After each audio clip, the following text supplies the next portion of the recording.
Hi folks, my name is Linda Emmett and welcome to Happiness is an Inside Job.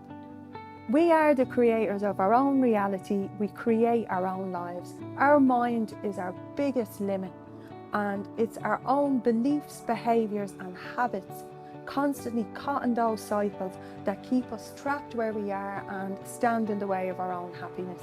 So throughout this podcast, we're going to take a deep dive into some of those beliefs, habits and patterns, where they show up in your lives and what you can do to change them. So today we're going to kick off talking about self-sabotage. What is it and why do we do it? Effectively, we're standing in our own way, preventing ourselves from succeeding in any aspect of our life. Self-sabotage, by definition, is almost an act of self-destruction. Sabotaging yourself consciously or subconsciously. And anxiety and stress can be making you feel like you're stuck in reverse or just unable to move forward without falling back into the same habits of sabotage. We can often feel trapped in a cycle where we're effectively creating problems for ourselves. Self-sabotage is when we hinder our own success and well-being, either physically, emotionally or mentally, or sometimes all three, because one has a knock-on effect on the other. Sometimes we're consciously doing this, we know what we're doing when we are doing it, and sometimes we're subconsciously doing it. We don't realise till after we've sabotaged ourselves and we look back and go, I'm after doing that again. I'm after avoiding that again. I didn't complete whatever that was, or whatever the form of sabotage is.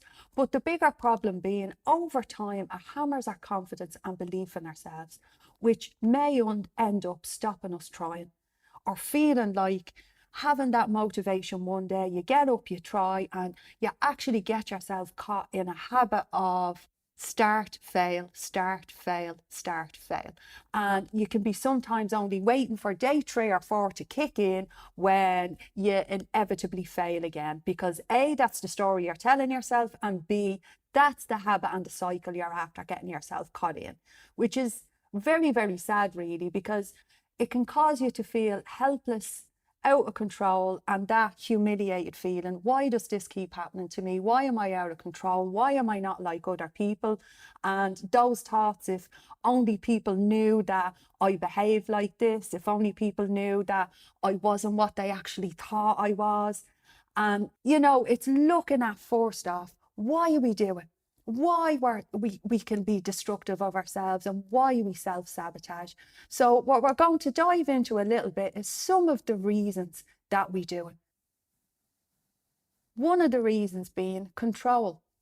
If we have a fear of failure, sometimes we can engage in our own failure because at least then we control it. We can limit how hard we try because at least then the failure, we believe untruly that the failure won't hurt as much because we were an active part of it.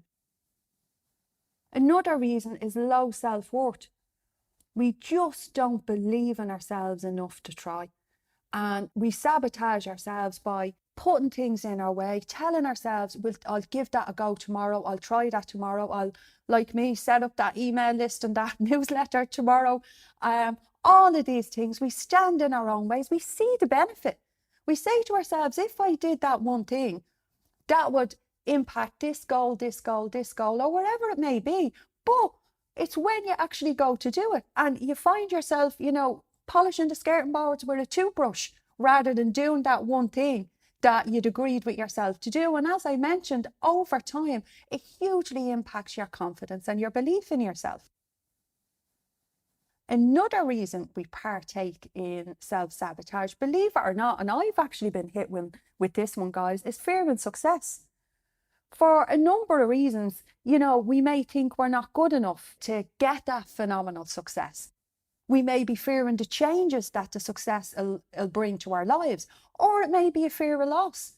A fear that we'll lose the people around us because we'll be too big for our boots, or we won't be mingling with the same crowds, or we won't fit in as well with the people we're surrounded with. We'll be seen as changing. So our relationships might not remain the same. So we can actually fear success as much as we fear failure.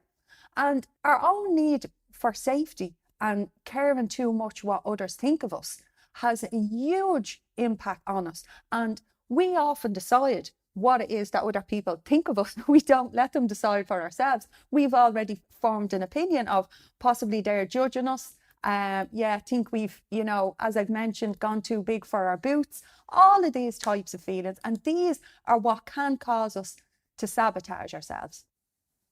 And then where do we sit? That comfort zone. We skinny up on the sofa and sit there and create another to-do list, bashing ourselves in our heads, telling ourselves all the things that we have not done, and then we drive that feeling of failure within our system. And if you're already feeling a failure, that is not a person that is motivated to step out of that comfort zone and try. One of the big players in self-sabotage is procrastination. That's up there, top of the hit list. Failure to launch. And how that plays is we delay things constantly, or we constantly reschedule.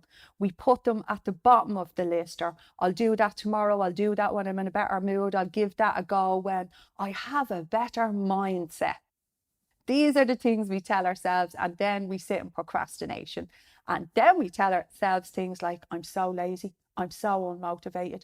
Why can I not just be like everybody else and step forward and do these things and be all the things that I choose to be? And that in itself is your self-criticism. And self-criticism absolutely kills motivation.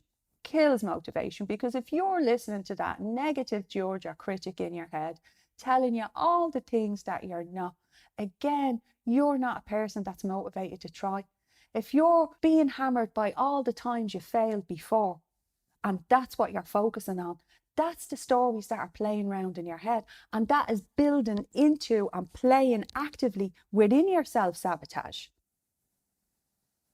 One of the things that we can tend to turn to when we're sabotaging ourselves in the moment are some of our old dopamine hits.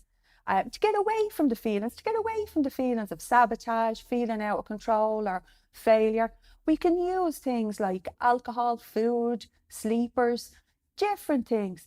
And these then dull down some of those feelings for a while, but then we can feel that we need those things to get away from those feelings, when really, if we put an end to the actual self-sabotage, that's what creates the huge changes. Another area that we can hugely sabotage ourselves is we're in relationships. And we play the role of rejecting before we're rejected. And that can cause us to not even really try, to not even fully step in, to not let people in fully. And we can be sabotaging ourselves, and how beautiful some of those relationships can be by, as I say, rejecting people before they reject us. And it's looking at why on earth do you feel you'll be rejected in the first place, because that's what's driving the sabotage. Another tool that we use within our relationships, or to stand in the way of our relationships, is perfectionism. Wait until we have that perfect body, till we have that money in the bank, till we have the correct persona to show people that's absolutely perfect. Perfectionism is the not good enough's upside down. And again, this is another way we have of sabotaging ourselves and standing in our own way of the goals, dreams and desires that we have. And where we hugely fall down is because we have these stories running around in our head, and because we're telling ourselves that we sabotage ourselves anyway, because that's the habit we're in, we stop then creating clear strategies, timelines and goals. And therefore, if we don't know where we're going in the first place, we don't know how we're going to get there. Looking at my own imposter syndrome and the things that I've struggled with, certainly starting up a new business, but in life overall, is when I was showing up in different places to different calls, meeting different people, it was that question running around in my head: who do they want me to be? Who am I supposed to show up as? What way am I supposed to be dressed? What am I supposed to talk about? What topics am I supposed to speak of? What do they want me to say? What do they need to hear that they accept me? That was a huge amount of my own imposter syndrome, which hugely played into my own sabotage, because I wasn't showing up as myself. I was showing up as a picture of what I thought people wanted me to be. And it's gas. We all admire so much salt of the earth people. Yeah, we don't allow ourselves to be just that. We don't. We describe salt of the earth people as people that are just themselves. People that are the salt of the earth, that show up as who they are. And you'll all hear us all mention salt of the earth people in such a good light.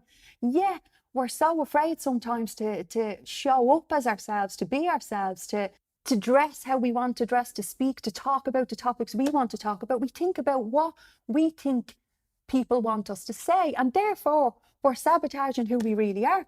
And then we walk away and we have this new persona that we've created that we feel we have to show up in that space as, which makes us uncomfortable showing up in that space. So therefore we throw in another truckload of sabotage. So now, folks, how do we overcome self-sabotage? How do we work our way through it and break the habits and patterns? The very first thing to do is look at your own roots, habits and triggers. Where does your sabotage show up mostly in your life? Is it, as I mentioned earlier, like me, in business it showed up hugely when I first started out. As I mentioned, I'd go on to maybe a Zoom with a number of people and look at their titles, their roles, assess them in my own head, literally make up stories about them and say, well, what do they want to hear? What do they need to hear that I seem like a valid business, or they'll buy into what I'm doing? And to be sitting on any meeting or anywhere and trying to gauge what 20 odd other people are thinking, so how you should show up, only creates a huge amount of confusion in your own head, and you just end up sabotaging yourself. So looking at, as I say, that's an example of when I was early on, where and when it showed up for me. And thank God I eventually did hugely start showing up as myself, partly because I couldn't remember all the things that I had to try to be. But I did start showing up with myself as myself, and I got to meet the most wonderful, amazing, supportive people. A lot of them are great, great friends now. So showing up as yourself, there is only one of you. I mean, like, you're already a winner. You beat 240 million sperm just to be here on the planet. You have already won. So showing up as your true, authentic self is absolutely key. Looking at where your roots, habits and triggers are, where your imposter syndrome, where your sabotage is showing up. What are you thinking? Who are you around? What are you feeling? Are you feeling like you're not good enough? These people are going to judge you.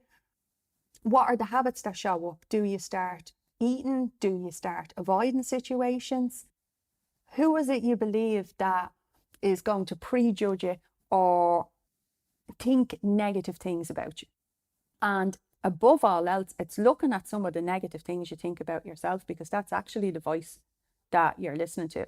It's not the people around you or the people you're creating in your head that are feeling these things about you. It's what's spinning around in your own head that's the problem. And it's looking at what makes you feel uncomfortable. We all feel uncomfortable in our own systems at times, and you feel it in your stomach, you feel it in your throat, you'll feel your physical system change. Looking at the situations that make you feel uncomfortable. What are the things you've been saying to yourself year in, year out that you do that you haven't yet done? That's a sure sign of self-sabotage. Those things that are on your list years that you haven't actually done for yourself, that's certainly an area where you're potentially really, really sabotaging yourself. So as I say, the roots, habits and triggers, where it's shown up, and the things that you've been thinking about and wanting to achieve for years are definitely areas that you're sabotaging yourself in. A great question to ask yourself to overcome self-sabotage is look at the impacts it's having on your life. What are the things it's actually holding you back from? What are the things that you would absolutely love to be doing, love to be achieving? And what is it it's holding you back from? What is the big, hairy, scary that is stopping you from stepping forward. You're all but guaranteed it's only your own discomfort. We get so adapt to sitting in our own comfort zone. We do not like to feel uncomfortable. If we feel uncomfortable, we start moving away from it. We start backtracking. And it's reminding yourself that it's only discomfort. It's not painful. It's not going to damage you. In fact, it's going to have the absolute opposite impact. It's going to take you to where you want to go. It's new. So at the beginning of anything new, it's uncomfortable. You're guaranteed the first time you get in a swimming pool and you couldn't swim, you felt uncomfortable. You felt a little unnerved. But then you learn to swim or you learn to drive or any of these things. We felt uncomfortable at the start, but the goal was absolutely worth it. So as I've mentioned, looking at what it's holding you back from, the list you're talking about for years that you do. Maybe it's losing weight, maybe it's starting that new business venture, maybe it's finding love again or getting back on the dating scene, or whatever it is, looking at what it is you're holding yourself back from, because they're your dreams, goals and desires. And we only get a limited amount of time on this planet.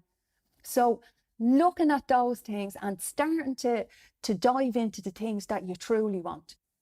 Looking at your bank of successes. This one I throw out a lot because I do it a lot. You've already got you this far. You've already got you through all the losses, the hurts, the pains, the sadness, everything that you've overcome. Maybe you've went down at times, but the key thing is you've risen. You've got yourself back up. You've in the past, I'm sure, made massive changes in your life, be it careers, having children, meeting a new partner, as I mentioned, learning to drive, taking on a new business, a new venture, whatever it is, you've already made massive changes, and chances are this one you're sabotaging yourself about is much, much smaller. This is not who you are. Self-sabotage is not who you are. It's not ingrained, it's just a behaviour or habit you have. And the more we learn the habits of it, the more it expands into different aspects of our life. But just as you've brought in the habit subconsciously, you can also shift it, you can change it, you can move away from the habit. It's all choice. Learning to be kind to yourself is absolutely key, because what's keeping you in sabotage is your own fear talking. Your own worries and fears are keeping you sabotaging yourself. And fear is like a black shadow sitting on your shoulder with a voice, constantly telling you all the things that you can't do, or what people will say, or if you do this, all of that. But just like a shadow, if you turn around, face it, you can put your hand through it. It's not real. It is just a habit of fear talk you've got yourself in that's tied in with the self-sabotage.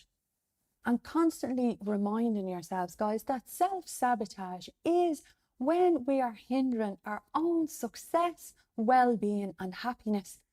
And that's not, I mean, like, obviously for none of us, that is not what we want. We want to live happy. We want to feel happy. So it's looking at where it's showing up in your life. Does it show up within food?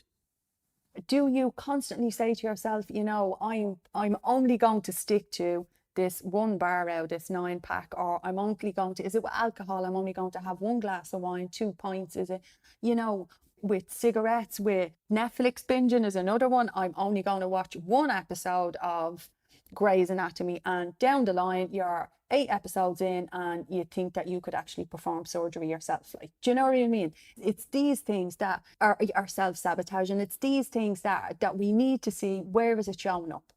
Where is it showing up in your life? Has it expanded into different aspects of your life? Because the thing is, be it food, for example, and you're eating far too much, or you feel you're eating far too much, then you start hammering yourself. Then you start feeling guilty. You start feeling ashamed. You feel out of control. What do you do next? What's your next step? To go for more food or alcohol or whatever to comfort you, to make you feel better, to make you forget about those bad feelings. And that's when we're caught in a cycle of self-sabotage, and that's when we feel we're failing constantly. We feel we're out of control of our own habits, and we are not out of control of our own habits. They are just that. And sabotage itself is a habit of sabotage by what we're telling ourselves constantly. So it's shifting away from that, looking at where it's shown up, looking at when it's shown up, and looking at what your habit of sabotage is. What do you say to yourself? What do you do to yourself? Because it is your own destruction. It is you destructing, effectively attacking yourself. So shifting away from that and offering yourself more compassion, more kindness, and just putting the effort into changing day by day, looking at one small thing you can change, becoming aware of the self-talk, and reminding yourself of the impacts the self-sabotage is having, be it in your relationships, your work life, the body you want to have, your body confidence, how you socialize. Look at the impacts. What is it holding you back from? What is it stopping you from doing? And what are the dreams, goals and desires? Because you're guaranteed they're not being a fake doctor on your sofa, as I say, 8 episodes in to Grey's Anatomy. You want more and you deserve more.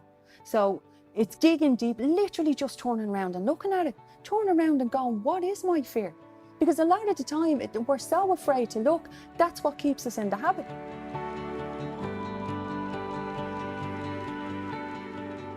So that's it for me for this week, guys. I hope you really enjoyed it and got some fabulous takeaways.